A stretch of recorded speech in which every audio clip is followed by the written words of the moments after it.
In the car world, there is a very small group of cars that are bleeding edge, meaning when they change, they dictate their segment for the following 10 years. Vehicles like the Porsche 911, the Mercedes S-Class, and even the Chevrolet Corvette. But does that apply to trucks, especially mid-sized trucks? Well, they're an undisputed king for a very long time. The King Taco is changing. And here, it's not just one that's changing, it's many different flavors. As such, you and I have a hell of a lot to cover today.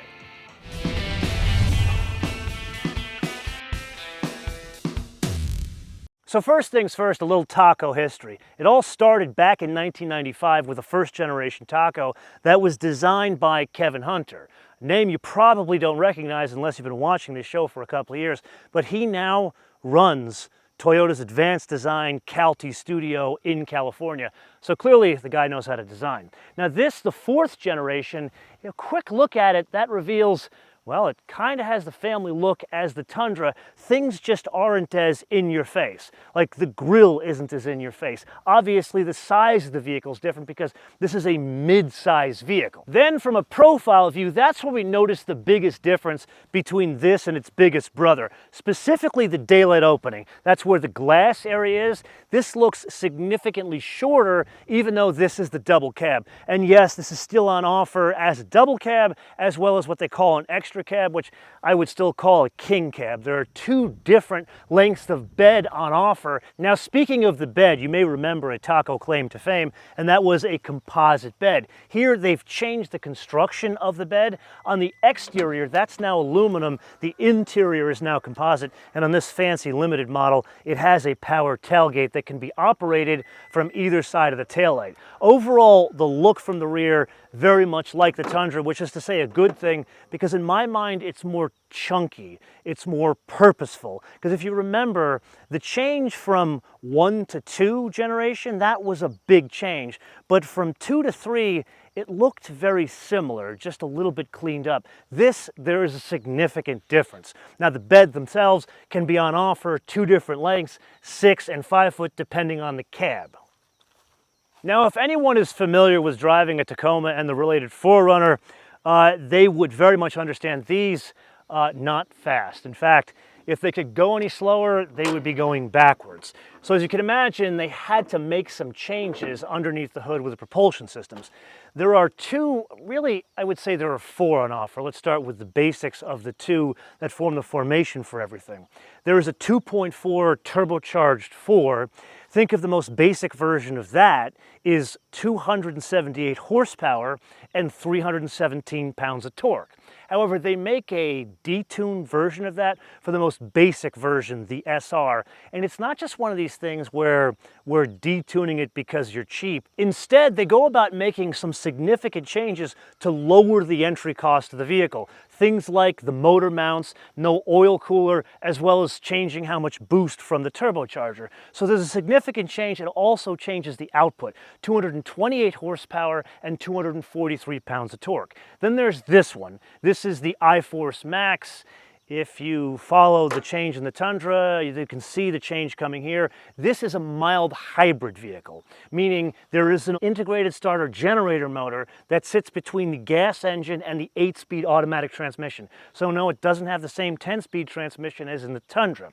And what this does is add an additional 48 horsepower and 184 pounds of torque and changes the overall system output to 326 horsepower and 465 pounds of torque. Now the obvious question, towing and payload. Here I would love to ply you with all sorts of bullets and numbers, but I can't because the folks at Toyota only gave me 2 numbers.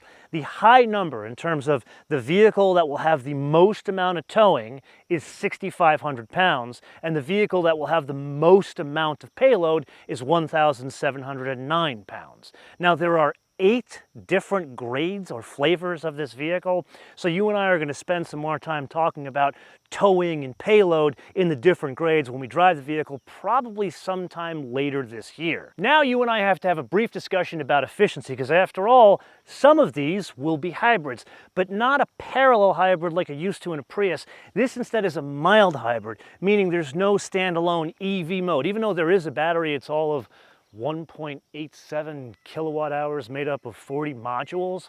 In reality, that is for torque fill, for more towing than it is efficiency. Because if you think about it, the current Tacoma and 4Runner, not only are they slow, the fuel economy blows. My brother has a 4Runner, so I know. And that, just as a basis of comparison, 1822. I'm expecting this to be better, kind of like the Tundra was, but nothing earth-shattering. With that, we do need to press on to what I would argue really is the star of the show in the changing Tacoma. And that would be what's underneath the vehicle. And here we bring about a number of changes depending on whether it's the front or rear. In the front, not as many changes. Here it's independent. What they've added is a disconnecting front sway bar. In the rear, that's where we get to a number of changes. Now there is a multi-link in the back. However, it depends on the flavor of Tacoma. So this one, it's got the independent with the coil springs. Now in the most basic ones, they make do with the leaf spring. And when I say basic ones, I mean the SR, the SR5 with the extra cab, that king cab thing we talked about, as well as the pre-runner. Now I spoke to Sheldon, who is the chief engineer of this. No, not Mike Swears. He was the chief engineer of the Tundra, and Sheldon works for him. And I asked him, wouldn't it be cheaper to make them all coil springs? He said actually not, because what they did is they used the same frame rails, they just have different mounting points, so the cost is actually cheaper with the leaf springs. Then let's dive a bit deeper onto those different flavors, especially that pre-runner. All of them are on offer as two-wheel drive or four-wheel drive, except the pre-runner. That's only on offer as two-wheel drive. There's also a lift in the front of that one. That's when we get into this vehicle. I didn't change it just to show you a different color. I changed the background vehicle to show you a completely different flavor. This is a TRD Sport. Now this, like the Tundra, will have different flavors of TRD. So there's the TRD Off-Road, there's the TRD Sport, and of course there is the TRD Pro, which of course I'm going to show you towards the end of this episode. There is another flavor we'll get to. However, it gets confusing. Why are there so many different TRD offerings? Why not just make the Pro and call it a day? And again, this is where I had a discussion with Sheldon, the chief engineer, and the logic is good, better, best. Now before you and I press on to the fancy grades of Tacoma, there is one very important piece of business we have yet to cover. And that would be another transmission offering, which would be one that has 3 pedals. Yes, the Tacoma continues with a manual transmission. It does impact the output. It goes down to 270 horsepower and 310 pounds of torque. Then while you and I are inside, again, they've taken the general design theme from the Tundra, which is to say a very good thing. Here, they've stuck with these chunky knobs and toggle switches. If you think this is something that's a work truck, so you might have gloves on, that is the logical reason why one would want hard points on the UX like this. Then speaking of the UX, I have listened to my brother piss and moan about his 2018 4Runner for too many years, that why the hell does this thing not have Apple CarPlay, but my wife's Subaru, yes, she has a Subaru, I've tried to change this, it has it. Well, that now has changed. Here it's got the same UX that debuted in the Tundra and then the Lexus NX, and now it's cascaded to all the other vehicles. So this one is very much like the Tundra we have already driven. And now, depending on how you look at it, the star of the show or the runner-up. This, the TRD Pro. Clearly, this is the best and the good, better, best strategy of TRD. Now, for the avoidance of doubt, what the hell do I mean by that? Well, that TRD Sport, the blue one we just saw, that one has TRD dampers. The TRD Off-Road, that has Bilstein dampers with overflow reservoirs in the rear. This instead trades the Bilsteins for 2.5 Fox shocks with overflow reservoirs in the rear. Yes, that is different than the Tundra. That has the overflow reservoirs in the front. Then there are the wheels and tires. Tacomas are on offer with 17s and 18s. This TRD Pro has the 18s. They are blacked out. They look incredibly cool. But the thing we need to understand very clearly here is the tires. 33-inch tires, but they're not the same Wild Peaks that are on the Tundra. These instead are Goodyear Territory RT. I spent some time again talking with Sheldon about this. Was this a cost thing? Was this a tuning thing? At the end of the day, he was saying it's a tuning thing. And speaking of tuning, like the Tundra, it has the skid plates in the front and the very cool red anti-roll bar. Then we have to press on to an incredibly cool party trick. One we usually pay like $4,000 to $5,000 for in a Porsche, and this one is actually cooler than the Porsche.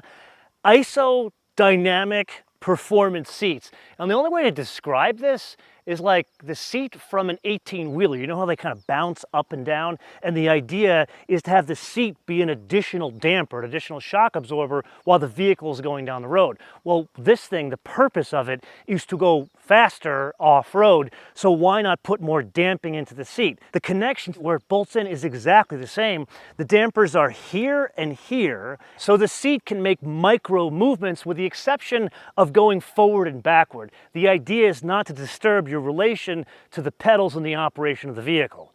Now, this is very cool. However, there is one more party trick that Sheldon and Mike have up their sleeve. And that would be an overlanding rig. Perfect as the sky opens here in Kona, Hawaii. This is like the alternative alter ego to the TRD Pro. If you think the TRD Pro is to drive fast off-road, this is to go camping in very high Australian style. You see, Mike and Sheldon, they went to the folks at ARB Engineering for a lot of bits. They started with a steel bumper in the rear, then moved on to a utility bar in the bed, and then there was a snorkel. This is all fitted from the factory.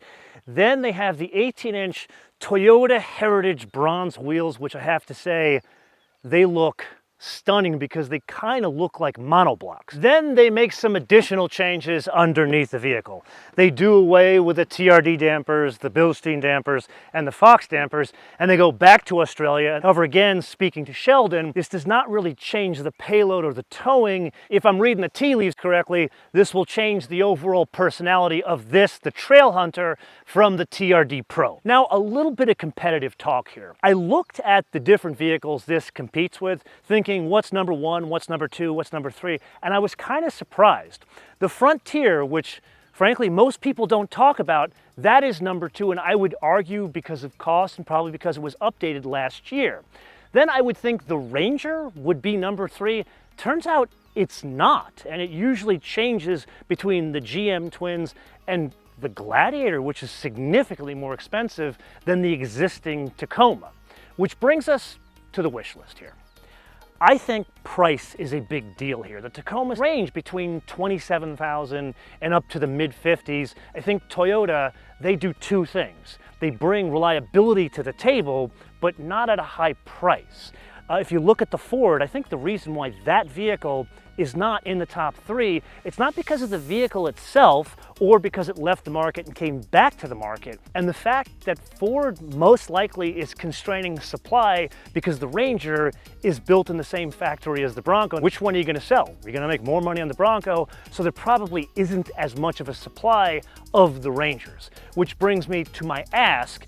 Can we keep the price about the same? The Ranger, yeah, they showed a new vehicle last week and that went up maybe about 8%. Can we resist that, at least in the basic models, and then make something like this, which you know is probably going to be the better part of 60, 65,000 US. But I am one man, and this is the point of the episode that I turn around to you guys to opine in the comments below, or via our social media, MotoManTV all word, MotoManTV all word, Facebook, Twitter, and Instagram. And with that, if you got value out of this episode, I would greatly appreciate you sharing them with all your friends on your socials and doing all the YouTube things. Subscribe, notifications, and click the like button. And with that, a little bit behind the scenes. Where we are shooting this vehicle is about 5 miles from where we got air in the Porsche Boxster Spyder about 5 years ago. Until I see you in the next episode, bis später.